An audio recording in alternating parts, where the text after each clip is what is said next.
Good morning students, welcome to social science class. Today I am going to discuss chapter number 2, New Kings and Kingdom. And our first topic is emergence as a new kingdoms.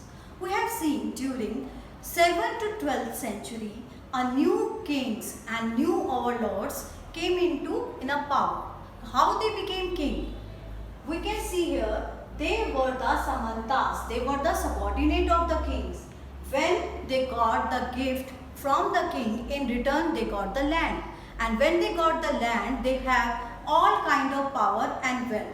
And they become overlord of the kingdom.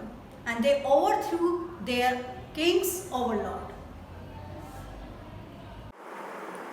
Now the next topic is administration in the kingdom.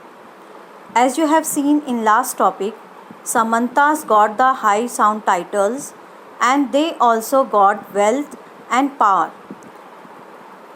Samantas collected taxes from the peasants, cattle keepers, artisans and from the traders.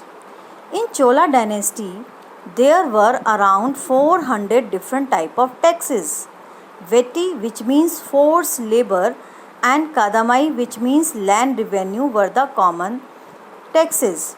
The reason of collecting taxes to fulfill all the requirements of the king. For example, to build temples, forts and to fight wars. The king's high position in the kingdom included the army were appointed either by the hereditary or through influential family. It means all the family members got the high position in the kingdom. Prashastis means in praise of. They were composed by the learned Brahmins in praise of the rulers, which may not be literally true, but they tell us how ruler at that time and how ruler wanted to depict themselves.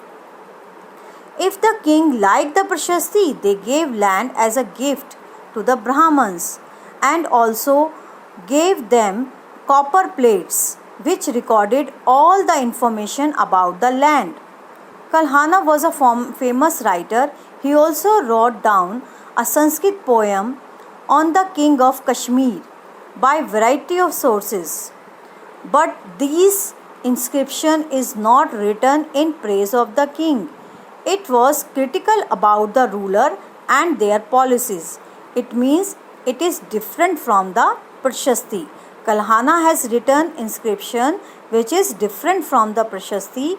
It included the information critical about the ruler. Warfare for the wealth. You have seen king always did battle for the conquered land and for the wealth. For example, Kannauj in Ganga Valley was an area which is very important at that time. Three dynasties, Gurjara Pratihara, Rajputas and Pala dynasty tried to control Kannauj.